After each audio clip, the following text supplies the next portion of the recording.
को अपने चैनल इस वाजी मिसाइल में वेलकम करती हूँ। जिन दोस्तों ने अभी तक मेरे चैनल इस वाजी मिसाइल को सब्सक्राइब नहीं किया, उनसे मैं रिक्वेस्ट करती हूँ कि प्लीज़ काइंडली जल्दी से मेरे चैनल इस वाजी मिसाइल को सब्सक्राइब करें, लाइक करें और अपने दोस्तों में शेयर करें।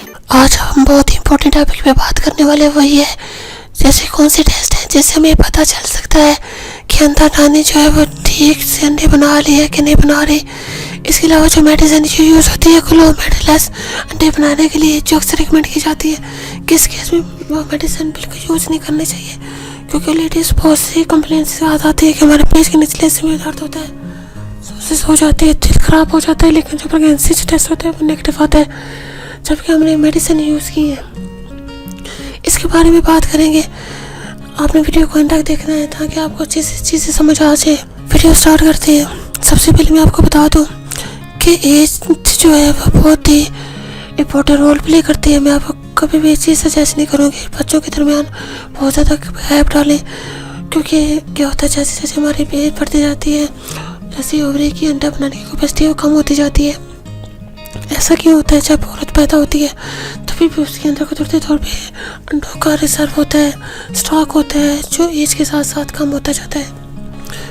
आसान अल्फाज में जब आपकी एज 30 क्रॉस करती है या 40 के करीब जाती है, उस टाइम में स्टॉक या फिर कह लें जो रिजर्व होता है वो इतना कम हो जाता है कि आप कंसीव करने के चांसेस बहुत लो हो जाते हैं। तो आप बच्चों के दरमियान काफ़ी भी इतना ज़्यादा गैप ना करें। अगर आपकी शादी जल्दी हो जाती है, हमेशा ट्राई करें कि बच्चे जल्दी ही पैदा करने की कोशिश करें, उसमें भी डिले मत करें, क्योंकि 2 साल 3 साल के बाद हम प्लान करेंगे कंसीव करने का। एक तो कुदरती तौर पे ट्राई कर रहे होते हैं, नहीं हो रहा था, क्यों जो होते हैं वो लेट करते जाते हैं और वो प्लान नहीं करते हैं। ये चीज़ मैं आपको सजेस्ट नहीं करूँगी। सबसे पहले हमने जो टेस्ट करवाना है वो करवाना है EMH का। अब वो टेस्ट इसलिए ज़रूरी है कि मैं कह रही हूँ कि एक रिजर्व जो होता है वो सबसे पहले ये चेक करना ज़रूरी है कि वाकई आपके अंदर कुदरती तौर पर रिजर्व मौजूद है अंडों का या मौजूद नहीं है।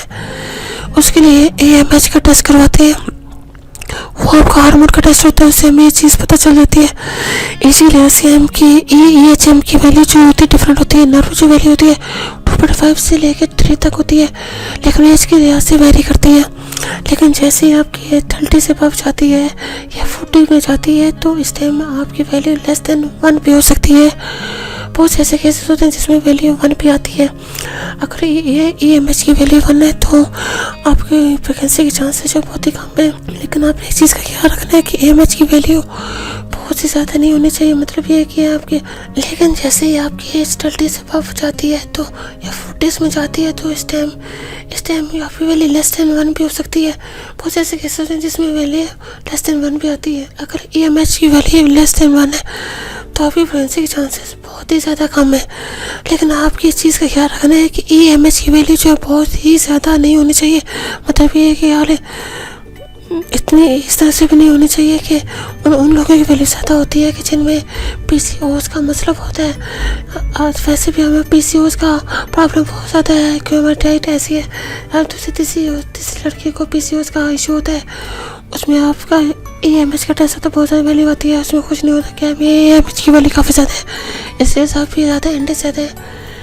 PCOS में वो एग जो होते हैं वो नहीं होते, मैच्योर नहीं होते, जो भी किसी काम के नहीं होते और आप कंसीव करने में हेल्प नहीं करते।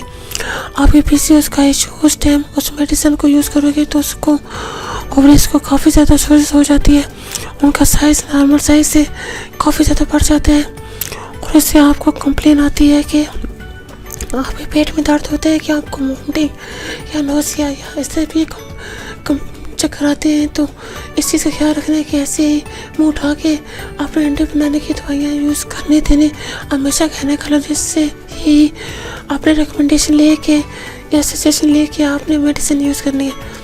सेकंड टेस्ट होता है TBS का।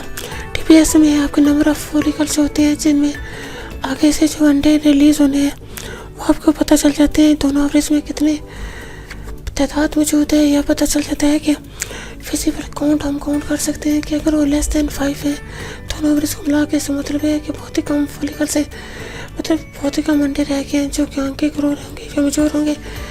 इसी से मुझे ये पता नहीं होती कि हमारे बाकी सारे मेच्योर होंगे, रिलीज होंगे या नहीं होंगे। इससे फ्रीक्वेंसी चांसेस वो काफ़ी ज़्यादा कम होती है।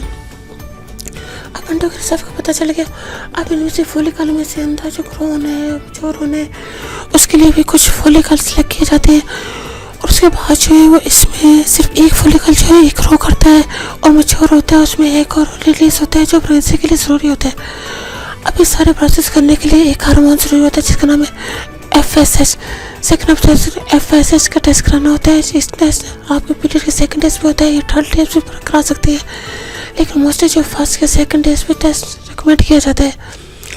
अब इसकी वैल्यू जो है ये हम चीज़ हमें बताती है कि वाकई जो हमारे जो रिजर्व मौजूद है उस रिजर्व में से कोई आगे प्रोसेस जाने के लिए या फॉलिकल सेलेक्ट होंगे या आगे इनको पंप करने के लिए, पुश करने के लिए इस हार्मोन्स की वैल्यू इतनी है भी कि नहीं है। इसके जो वैल्यू जो मैं आपको साइड पे मेंशन कर दूंगी। इसके अलावा अगर इसकी वैल्यू काफ़ी ज़्यादा आ जाती है, लेकिन 25 से भी ज़्यादा हो जाती है, तो इसका मतलब ये है कि आपका जो अंदर जो अंडा बनाने की कैपेसिटी है वो काफ़ी ज़्यादा कम हो चुकी है और प्रेगनेंसी जो है कंसीव करना भी बहुत ज़्यादा मुश्किल है। अब सेकंड डे पे आप ये टेस्ट भी करवा लिया आपने, आ जाते हैं पीरियड के 10वें दिन पे, मतलब जिस दिन आपको मारे जिसका फर्स्ट होगा जिस 10वें 12वें दिन में अपना काउंट करना है कि उस टाइम पे आपने अल्ट्रासाउंड करवाना है। अल्ट्रासाउंड जब आप करवाते हैं डे 10 पे या 12 पे, उस टाइम पे डॉक्टर आपके फॉलिकल का साइज चेक करती है कि अगर फॉलिकल साइज जो 20 मिलीमीटर होता है, बेस भी वेरी करता है, लेकिन फॉलिकल साइज 20 से 21 मिलीमीटर हो जाता है, उस टाइम में फटने वाला होता है, उसमें से एग रिलीज होने वाला होता है, उस टाइम अपने सोर्स से मिलते हैं, तो आपकी प्रेगनेंसी के चांसेस काफ़ी ज़्यादा इंक्रीज हो जाते हैं। तो ये फॉलिकल स्टडी भी की जाती है कि फॉलिकल ग्रो कर रहा है, मैच्योर कर रहा है, ये हमें उस अल्ट्रासाउंड से पता चलेगा। 10th डे पे काम हो गया, फिर आपने 21th डे पे प्रोजेस्टेरोन हार्मोन का टेस्ट करवाना है। ये टेस्ट बहुत ज़्यादा ज़रूरी होता है। इसमें आपको ये क्लियर हो जाती है कि इस हार्मोन के लेवल से कि आप वाकई से फॉलिकल ग्रो हुआ, मैच्योर हुआ, और उसके बाद उसने एग रिलीज़ किया कि नहीं किया, क्योंकि अक्सर ये होता है कि एग रिलीज़ नहीं होता है, मैच्योर नहीं होता है, तो आपको यही लगता है कि मेरी पूरा जो है हमारा जो साइकिल चल रहा है वो एक एग रिलीज़ हो गया, मैच्योर हो गया। अक्सर ऐसा होता है मैच्योर नहीं हो पाता, एग रिलीज़ नहीं हो पाता, लेकिन जो प्रोजेस्टेरोन का लेवल होता है इससे हमें किस चीज़ क्लियर हो जाती है कि जितना भी प्रोसेस था वो अच्छे से चल रहा है या नहीं चल रहा। तो ये जितने भी टेस्ट हैं आप करवा सकते हैं और इससे आपको आइडिया हो सकता है कि भाई आपके अंदर जो अंडा जानी जो है वो अंडे ठीक से अंडे बना रही है या नहीं बना रही। इनकी वैल्यूज भी आपको बताती है, या फिर भी कोई क्वेश्चन है आप कमेंट सेक्शन में कर सकते हैं। आई होप ये वीडियो आपको काफ़ी ज़्यादा हेल्पफुल होगी और ये होगी। आप मुझे कोई भी टॉपिक सजेस्ट करना चाहते हैं अपने कमेंट सेक्शन में आप सजेस्ट कर सकते हैं। और आखिर में मेरे आप दोस्तों से रिक्वेस्ट है, किसी दोस्तों ने अभी तक मेरे चैनल स्वाजी मिसाइल को सब्सक्राइब नहीं किया, प्लीज कह लीजिए जल्दी से मेरे चैनल को सब्सक्राइब करें, लाइक करें और अपने दोस्तों में शेयर करें। और मेरे इस वीडियो के लिए उनको अपने फेसबुक के फ्रेंड्स में, व्हाट्सएप के फ्रेंड्स में, इंस्टाग्राम पे, ट्विटर पे, मैसेंजर पे शेयर करें ताकि ज़्यादा से ज़्यादा लोग इस चैनल को सब्सक्राइब कर सकें, इस चैनल का हिस्सा बन सकें। अब मुझे इजाज़त दीजिए, अपना बहुत ज़्यादा ख्याल रखिएगा, मुझे अपनी दुआ में याद रखिएगा। ओके।